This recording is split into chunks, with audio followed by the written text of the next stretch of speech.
కూడికలు తీసివేత అధిష్టానం ఇష్టం. నేను ఎవరిని సిఫార్సు చేయలేదు. ఇప్పట్లో క్యాబినెట్ విస్తరణ లేనట్లే. వ్యక్తిగత నిర్ణయాలకి తావులేదు. ఏం చేయాలో అధిష్టానం నిర్ణయిస్తుంది.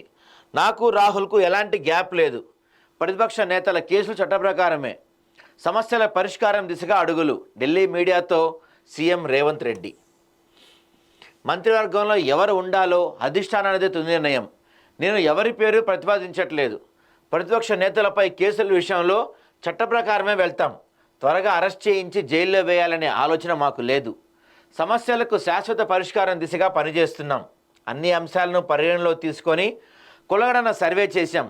కులగణనతో ముస్లిం రిజర్వేషన్లకు శాశ్వత పరిష్కారం లభించినట్లయింది అని నిన్న చెప్తున్నారు. పిసిసి కార్యవర్గంపై అధిష్టానం కసరత్తు. ఎస్సీ, ఎస్టీ, ఓబీసీ మైనార్టీలకు అవకాశం ఇస్తారంట.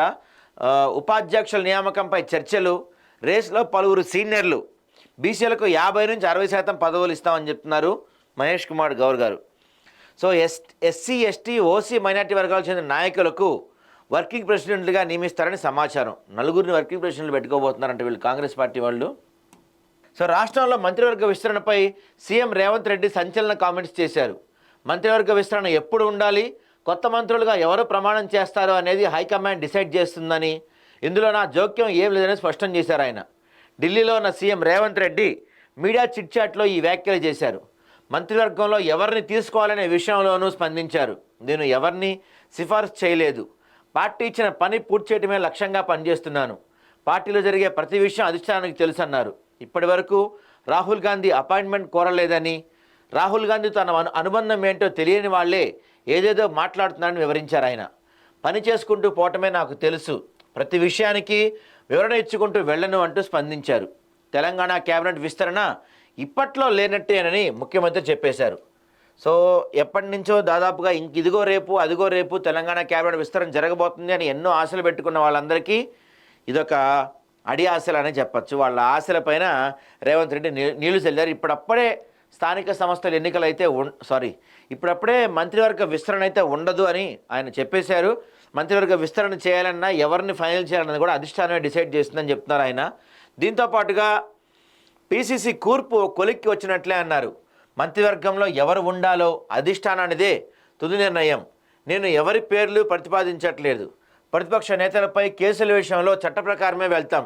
త్వరగా అరెస్ట్ చేయించి జైల్లో వేయాలనే ఆలోచన మాకు లేదు. సమస్యలకు శాశ్వత పరిష్కారం దిశగా పనిచేస్తున్నాం. అన్ని అంశాలను పరిగణలో తీసుకొని కులగణన సర్వే చేశాం. కులగణనతో ముస్లిం రిజర్వేషన్లకు శాశ్వత పరిష్కారం లభించినట్లయింది. పిసిసి కార్యవర్గ కూర్పు కొలిక్కి వచ్చింది. దీనిపై 1-2 రోజుల్లో ప్రకటన ఉంటుందన్నారు. రాహుల్ గాంధీ అపాయింట్మెంట్ నేను కోరలేదు. రాహుల్తో నా అనుబంధం తెలియని వాళ్ళు మాట్లాడితే నాకేంటి? ప్రభుత్వం, పార్టీలో కీలక నిర్ణయాలు అధిష్టానం దృష్టిలో ఉంటాయి. పార్టీ నేతల మనోభావాలకు అనుగుణంగానే ఉంటా. వ్యక్తిగత నిర్ణయాలు ఎప్పుడూ ఉండవన్నారు. పార్టీ ఇచ్చిన పని పూర్తి చేయడమే నా లక్ష్యం. పని చేసుకుంటూ పోవటమే నాకు తెలుసు. ప్రతి ఒక్క విమర్శకు స్పందించాల్సిన అవసరం లేదు. కులగణనలో బీసీలు 5.5% పెరిగారు. బీసీలు పెరిగిన విషయాన్ని లెక్కలతో సహా చూశాక బీజేపీ ఎమ్మెల్యే పాయల్ శంకర్ అసెంబ్లీలో అంగీకరించారని సీఎం చెప్తున్నారు. సో బీసీల జనాభా కూడా 5.5% పెరిగారని చెప్తున్నారు ముఖ్యమంత్రి గారు. కాకపోతే బయట అయితే ఇప్పటికి కూడా మన జరిగిన ఈ బీసీ కులగణన గురించి ఇప్పటికీ పెద్ద ఎత్తున చర్చ రచ్చ నడుస్తూనే ఉంది. చాలామంది అంగీకరించట్లేదు. బీసీ కులగణన అంతా ఫేక్, అది జరగలేదు అని చెప్తున్నారు. మరి ముఖ్యమంత్రి గారు అయితే దాదాపు 5.5% బీసీలు పెరిగారంటున్నారు. మరి వీళ్ళు ఎలక్షన్స్కి వెళితే కోర్టుల్లో ఎవరన్నా కొట్టేసే అవకాశం ఉంటుందా దీన్ని, లేకపోతే కోర్టులు అంగీకరిస్తాయా? మరి కాంగ్రెస్ పార్టీ ఎలక్షన్స్కి ఏ విధంగా వెళ్ళబోతుంది అనేది మాత్రం ప్రస్తుతానికి సస్పెన్స్గానే ఉంది. అయితే మనకందుతున్న అత్యంత విశ్వసనీయ సమాచారం ప్రకారం సర్పంచ్ ఎన్నికల కన్నా ముందే ఎంపీటీసీ, జెడ్పీటీసీ ఎన్నికలు ఉండబోతున్నాయి. ఆ తర్వాతే సర్పంచ్ ఎన్నికలు ఉండబోతున్నాయి అనే ఒక వార్తలు కూడా వినపడుతున్నాయి. చూడండి మరి ఈ విషయంలో కాంగ్రెస్ పార్టీ ఏ విధంగా ముందుకెళ్తుందో మరి.